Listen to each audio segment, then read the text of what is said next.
Hey guys, welcome to Horology Biology. If you're new to the channel, I'm super happy that you're here, and of course, welcome back to all the existing subscribers.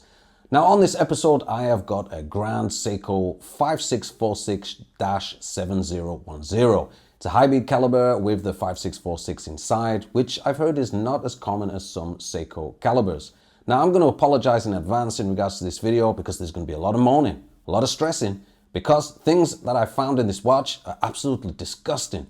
I'm talking full hazmat suit wearing kind of things, not normal inside as you guys are going to see. Now this watch was sent to me with full box and papers, and I like that. It's nice when you get a complete set, and visually it actually looks pretty good, until of course I got inside. Let's get on with the strip down of this watch. Now as you can see, it's got that really nice little gold leaf central piece on the back, which I really like on Grand Seikos. I've worked on some of these before, and they are actually quite pleasant to work on in certain aspects. Of course, with this one in particular, I was shocked beyond belief. It's not normal what I found inside, but you guys are going to find out soon enough, of course, as well. So I'm just checking to see if the date mechanism works, and so far it actually looks not too bad. I can see that the second hand is broken. That's going to get replaced. And of course, I've removed the strap, original strap as well, with the original buckle on as well, in case you missed it. And I'm just taking off the case back now. Checking on the balance to see if it moves, and I'm not getting any life in this watch. It's a complete dead non-runner. And then I see it. It's not normal that when I'm pressing on a ratchet wheel that I should get some squidginess come in. Now, squidginess in a watch is not how it should be done. You should find no squidginess in your watch whatsoever. But in this Grand Seiko, I'm seeing squidginess before I've even got into the deep bowels of this watch. And then I see it when I remove the rotor. Crud, and a lot of crud. Man, seriously, absolutely disgusting. And I've not even got that far into this yet. And I'm thinking to myself, how much worse can this possibly get? I'm not lying, guys. This is the most dirtiest watch I have ever worked on ever, and I'm completely baffled about half of the things that I've even seen in here. It's not normal. So removing the movement holder, and I've taken out the winding stem and the crown, flipping it over, and of course I can remove the watch altogether. So I'm looking at the dial, and my first reaction is, looks shiny, but I can see oil even on the edge of the dial, as you can clearly see there. Check it out around 4 or 5 o'clock. Not normal. But the dial actually looks not too bad. So at first I'm like, oh, okay, it's all good. I take off the hands as normal with a Presto tool, covering with plastic, of course. And then I start seeing imperfections that were not there a few seconds ago. Go at it with my Rodico, and I realize, guys, the entire dial is actually covered in oil. How? How is this even possible? I have absolutely no idea. The owner of this watch bought it as it is, as a non-runner, as a complete set, and also doesn't know exactly how this could possibly be. My only worry about it is, of course, can I get all of this oil off, and is the dial actually going to look decent afterwards? Now, of course, for the video, this is obviously I'm only showing you it like as a little bit, but I spent a hell of a lot of time on this dial, cleaning it with Rodico, cleaning it with dial sweepers, and of course, I applied a brushing technique on it to try and get all of this dry oil off. And to be honest, I was actually happy with the results that came out of it. I was really, really happy. So just from this angle, as you can see, it actually looks not too bad.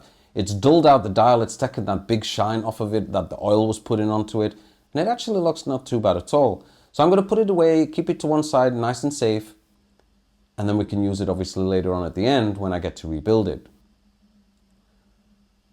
So I'm just now removing the little washer cap which holds the day disc on, and I can obviously take that off as well.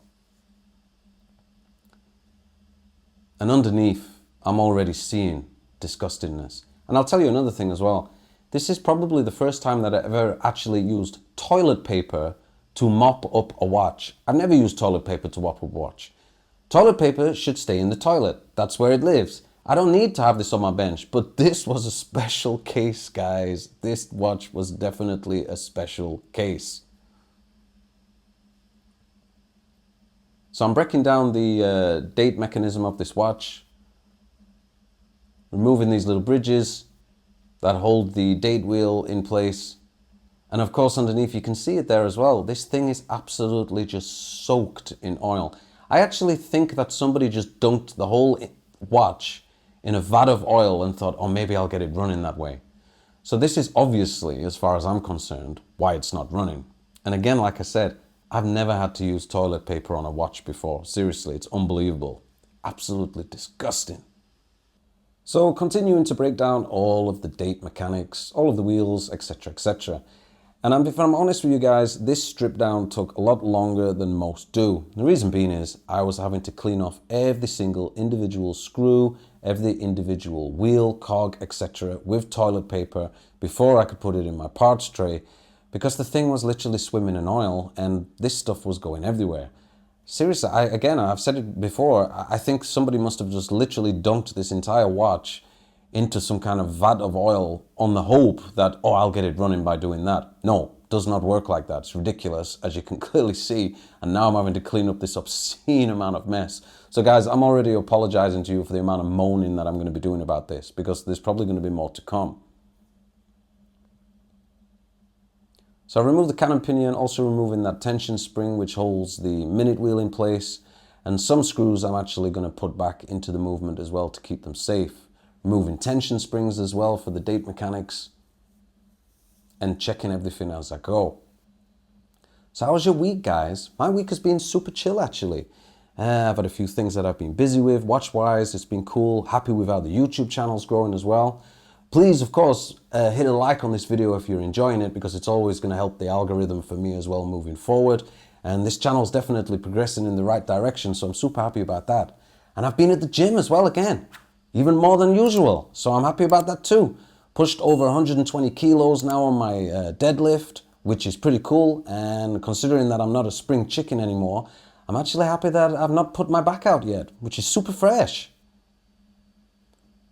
So I got the watch turned over and I'm going to remove this balance, and probably going to find out exactly why this balance is not running. And there we go. The entire hairspring is completely glued to the cock. Not normal. You do not need a glued hairspring on a cock. That is not how it should be done whatsoever. Also removing the pallet bridge. Little surprised that it's in a gold color, so I'm assuming that this part has been replaced at some time. And as you can see, I've let the wind down of the watch now by removing the pallet, which was actually a mistake on my behalf. I'm going to put my hands up to that, guys. That was a mistake on my behalf and not how it should be done. But what's actually fascinating about this is I'm not actually worried about it.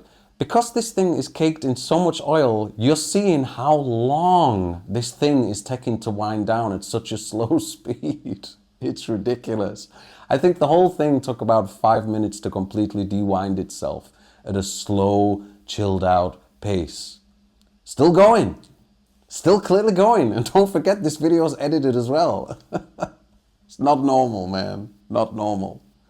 So just removing the ratchet wheel, and of course under there, yeah, I mean, I'm lost for words. And I'm pretty sure you guys are going to be completely going off about this in the comments, just like, has this thing been through a chip shop or something? Because it's absolutely not normal. So removing the screws for the train of wheels bridge also works as a barrel bridge as well, so because it is just one huge bridge. And then I can lift that off and put it to one side.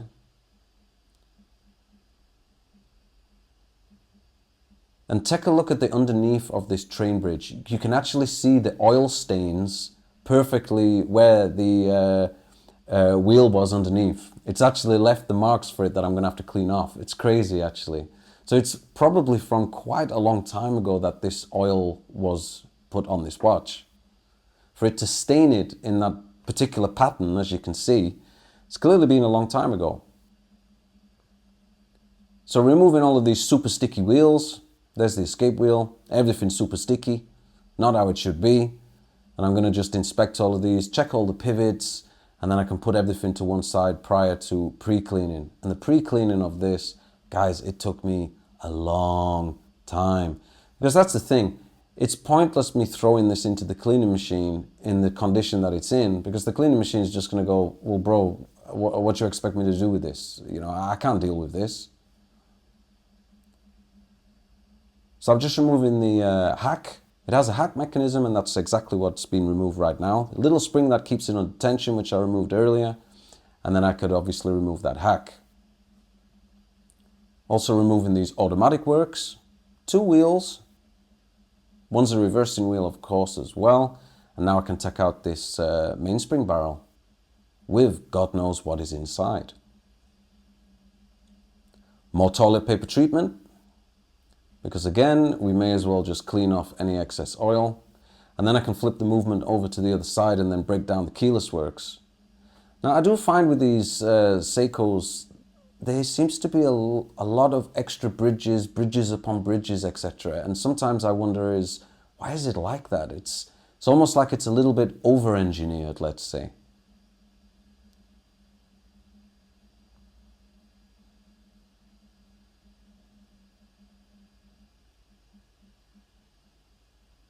But again, I was definitely surprised at the amount of gunk.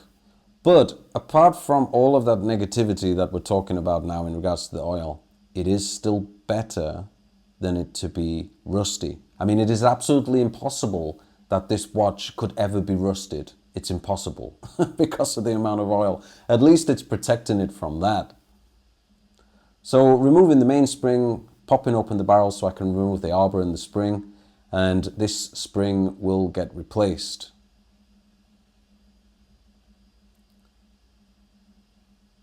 Just cleaning out the barrel with some Rodico as well for all the excess grease, and then I can get to basically pegging all of these jewels. I spent a lot of time on this. You guys obviously don't see this because I've edited it, but I spent a hell of a lot of time pre-cleaning this watch. And also what I will add for this is, when I ran this watch through the cleaning machine, it went through 2 cycles, which is not something that I need to do. One is usually much more than enough, but with this one, it went through twice. And I also cleaned out some of the solutions as well, because it was just that filthy. One clean was not enough, guys. It was not enough.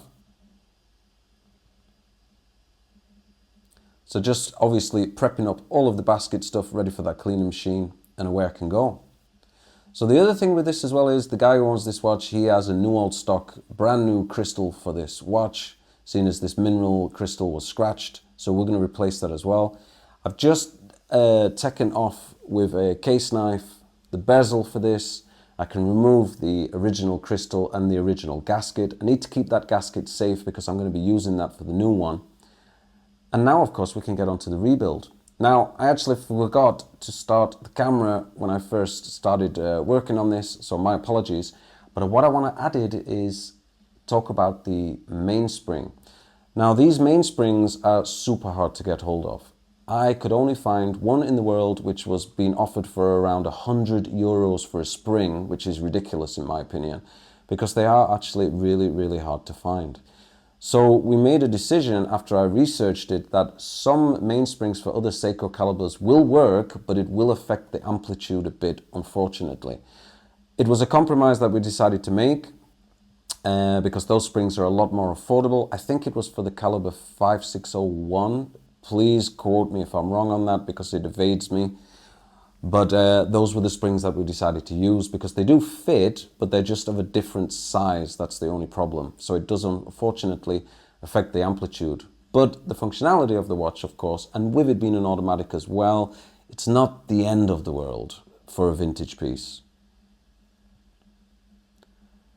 So obviously you guys have seen this a million one times before, getting that perfect oil on these capstones, and then I can put these shock suspension systems back on. And when you do this, like I've mentioned before, I use fix-a-drop basically to keep the oil all in the center, and I want to fill that capstone at around 70-75% of the circumference of it. Put it back together, and then I can put the suspension system back on. I obviously clean off any excess with some Rodico, any marks that I've made, things like that with the pegwood, any wood dust, let's say. And then I repeat the process on the other side as well. And I'm happy to say that we have got a oil-free balance, let's say. And it was spinning really nice. So I'm going to take off the balance now as I don't need it anymore. Put it to one side, keep it safe. and then I can get on with the rest of the rebuild of the watch. So in goes the main spring barrel. Next is going to be the hack, and then I'm going to pop in the screw for that. Now I'm not going to put the tension spring in for this now, quite simply because you don't need to. You can actually put it in right at the end, just before you put the complete balance in, because the cock of the balance will actually cover the spring and keep it in one place. Because if I do it now, the chances are that I'm going to knock this movement, or I'm going to knock that spring, and it's going to fly across the room. I'm never going to find it again, and that's just going to be a complete pain in the ass for everybody.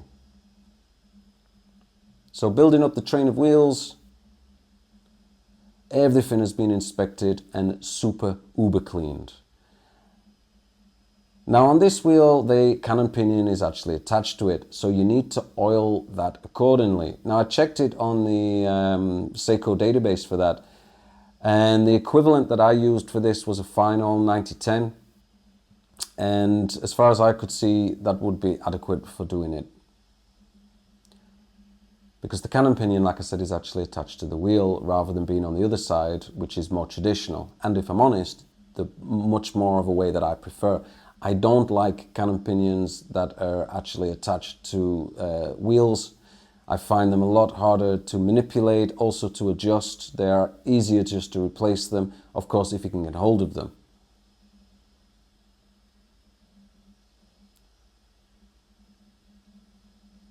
So before I put on the train of wheels bridge, I just need to attach the underside wheel to this, like a crown wheel.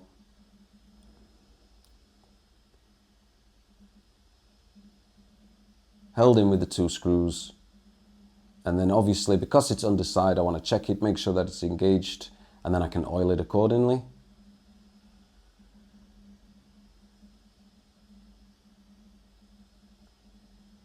And I was actually really surprised how easy this bridge went on. Maybe because it's quite a heavy one, but it is actually engaging quite a few pivots, and also for those reverse wheels for the automatic works as well. And everything went on really easy and lined up pretty fresh. So I was really happy about that. Held in with the 3 screws, which I'm just tightening right now. And again, check your pivots as you go, guys. I cannot stress that enough. You don't want to break anything. Take your time.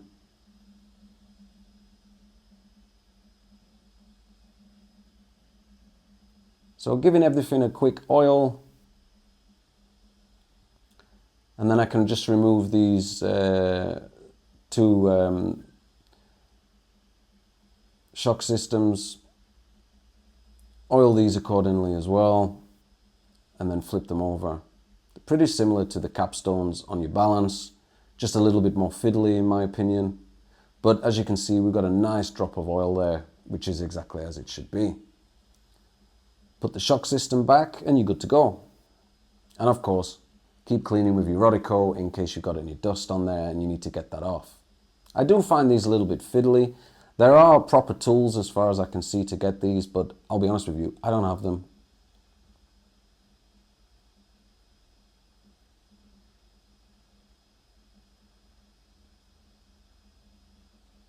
So I speeded this one up, obviously, because you guys have seen it on the first one. I mean, I don't need to do it again and go into hardcore mode for that.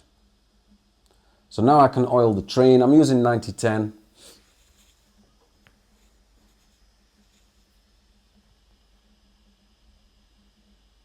And again, when it comes to oiling, guys, I always say this, less is definitely more when it comes to oiling. As, of course, with this watch seems to know a hell of a lot about oil, as you can see. So putting on the click spring for the, where the ratchet wheel is going to go on top of it now. Looking a hell of a lot better than it did.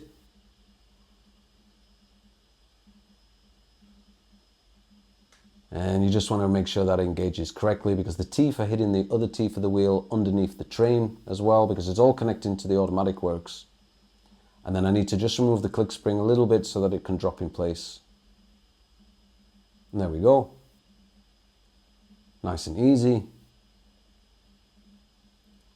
Held in with the 1 screw, and then I give it a few winds.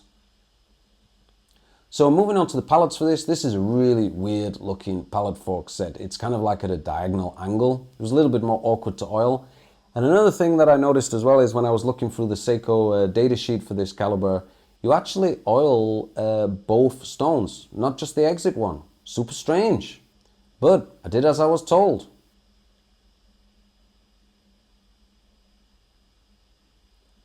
Put it on the bridge, or cock should I say actually, because it's just held in with one screw. Correct myself there.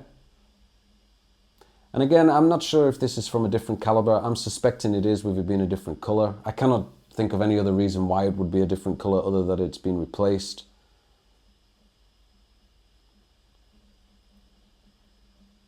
So oiling the two pallet forks, not just the one like on traditional Swiss movements. Again, according to the Seiko manual, they basically explicitly explained you oil both stones, which I thought was strange, but I did. So now I can fit in the hack spring, because you can see how close that is, and I could quite easily knock that and it would go flying if I hadn't have done it towards the end. And then the balance will cover it completely. And we have a running watch, which is really, really good to see considering the war that this watch has been through. I'm very, very happy to see that it's running. So moved the, I've turned the watch over and obviously now I can do the keyless works. And just putting in the winding stem, the winding pinion and the sliding pinion. And then I can pop in the winding stem with the crown.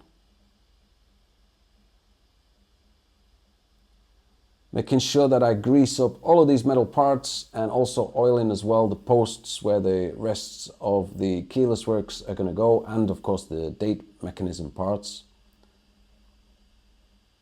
So in goes the yoke.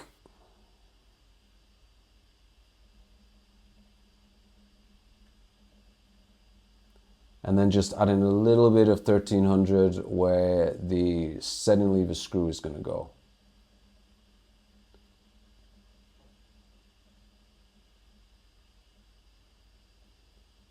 But this was, you know, I was going to say, regardless of all of the disgustingness of this watch and me having to deep shower afterwards and cleanse myself again and drown myself in Dettol, it was actually a cool watch to rebuild.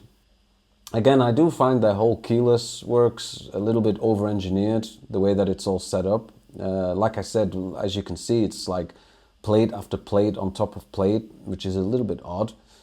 But it was a decent watch to actually work on, and I'm really happy, of course, that it's running.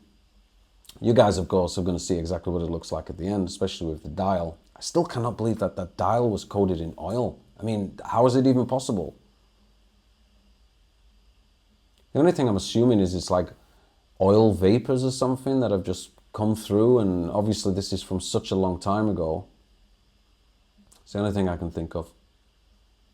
But I do believe the watch was dunked. So adding in the yoke spring.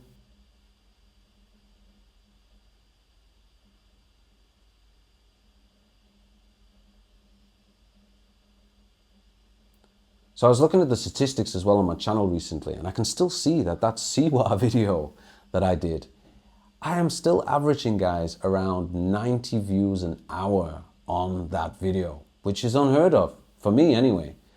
And I think it's mad fresh, because it's also applying a lot more traction to the channel, which is good, and the subscriber count is going up, and we're nearly halfway there now towards the 10,000 subscriber goal that I've set myself. Man, if I can pull that off by the end of the year, that would be really nice. And of course, don't forget, I will be giving away that really nice Omega Seamaster bumper from 1952. And of course, I will be giving that away completely for free to one of the subscribers of the channel. I think what I will do is I will do a live stream for that, and then we will go through all of the comments and I will get a comment picker to pick out a winner for that watch. But we're not there yet. We've still got a good halfway to go, but I think it's doable and I'm feeling mad confident about it. So if you're enjoying the video, hit a like on it. And of course, if you're not already a subscriber yet, feel free to subscribe. And if you do subscribe, you're going to find out, of course, when the next videos that I produce are going to drop. And then you can watch more watch restoration videos.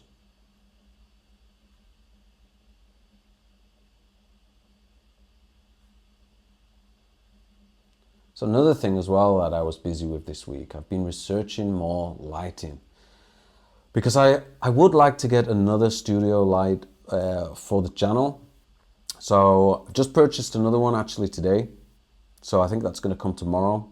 I ended up actually going for the same one that I've already got because I thought, well, you know what, if it's not broke, don't fix it kind of mentality.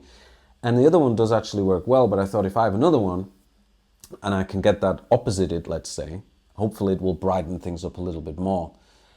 Quite affordable as well. The only thing that I've read about them is if it's the kind of thing that you're going to need to be moving around a lot, then it's really not that good. But obviously with what I do, it's not really going to go anywhere. So it's just going to sit in its one place. I think it'll be more than fine. So just adding in that minute wheel, and then I can put on this little plate which is going to cover up all of these wheels as well and keep them in place. And the watch is definitely coming to life. Now adding on this non-fixed cannon pinion, and you need to nudge the minute wheel out of the way a little bit so that you can engage the teeth together onto that cannon pinion, as you can see, otherwise it's not going to work. Little 1300 to that before I put on the hour wheel, and then I can just pop that on.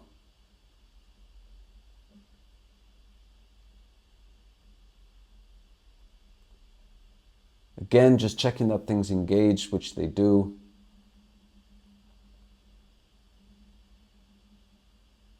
So what's your take on Grand Seikos, guys? You a fan of Grand Seiko? Do you like the Japanese watches? I think the quality is really good myself. There's a few Grand Seiko videos that I've done on the channel now. I think this is the third one now. So I think that warrants it now as a few. And they are. The quality and the craftsmanship you can definitely see. Now some of those modern ones as well that I've seen, I don't own one, but wow, the quality and the engineering that's gone involved with them, I mean, I think they really do look phenomenal. Definitely on par with Swiss. Really, really nice watches. So the date wheel's gone on, and now I can put on the day wheel as well. And you just need to make sure that your lever is engaged so that it hits the gear underneath and it'll drop in. There you go. And then you have this little washer that you need to put on top. Friction fit, of course, and it'll just keep it in place.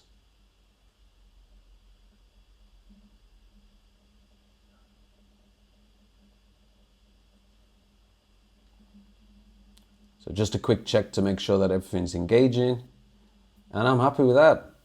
We've got a quick set working nice and smooth, and that's pretty good. So just finishing off the watch now, getting really close to the end. Putting on this automatic works now. I can build this up. Just putting on this gear which will connect to the rotor, and then obviously feeds through to the ratchet wheel and obviously to the mainspring barrel. And that's how we can obviously charge the watch when we're walking or running, if that's your kind of thing.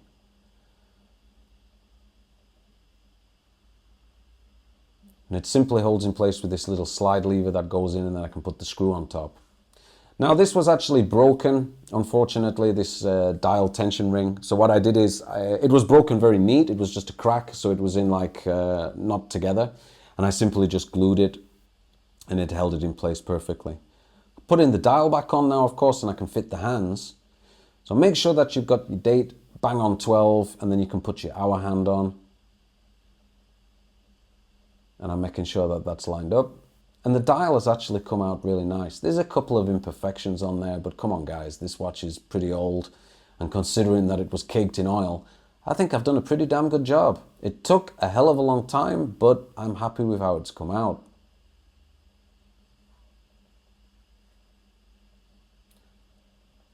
So when you put in your hands on, obviously making sure that everything's free, it's not hitting batons on it, it's not going to hit the other hand, because things like that will of course stop the watch. So your hands need to be free and all move independently. Date snapping over at 12 perfectly. I'm very happy with that. And I have a replacement seconds hand here as well, which you can see. All original to the watch, which is great. And I can fit that as well. Quick blow. So now I'm just moving on, obviously, to fit in this new crystal. A new old stock crystal from Seiko, correct for this watch, and obviously the case. Sent in by the guy. I must admit, I do like it when I get watches from this guy. He's super organized. He gives me instructions and everything. And I like that. No messing around. I don't need to ask any questions because the guy's got it all laid out. So I'm just greasing up the original gasket for this because I need to use this on this new crystal because they don't come with a gasket. And the original one that's on it was fine. I just cleaned it and I re-greased it. Then I can just pop that around the crystal. And then it friction fit presses onto the case. And then with the bezel ring, or the crystal ring, that then goes around the crystal, that will be friction fit pressed in with a crystal press and keep everything tight and obviously on the watch.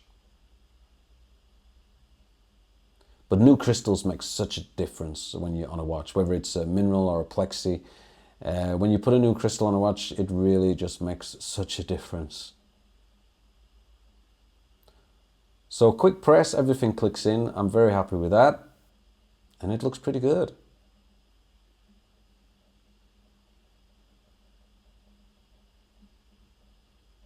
I also ran the case through the ultrasonic as well. Didn't record it this time, you guys have seen it before. But I did not put the case back in because of the gold central piece. It's too risky. I didn't want that obviously to lift off because they're only stuck on as far as I'm aware. So casing up the watch now, offering obviously the case to the movement, and then I can flip it over and then I can put on this movement ring. Now these movement rings, they just hold in. There's no screws that hold them in place. They literally just drop in and they just fit basically. There's nothing special about them. New gasket for the watch, of course, giving it some grease, and then I can put it onto the case back. Just fits around the edge of it.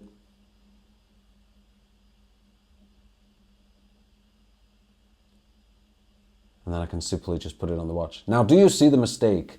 I forgot to put the rotor on. It happens. Of course, the rotor is now on the watch, but for the video, I did forget to put that rotor on. But you guys know what a rotor is. It's just on with one screw. Now, the other thing that I got sent in as well was a new old stock Grand Seiko bracelet for this watch. So, of course, why not fit that as well? And it actually looks pretty good.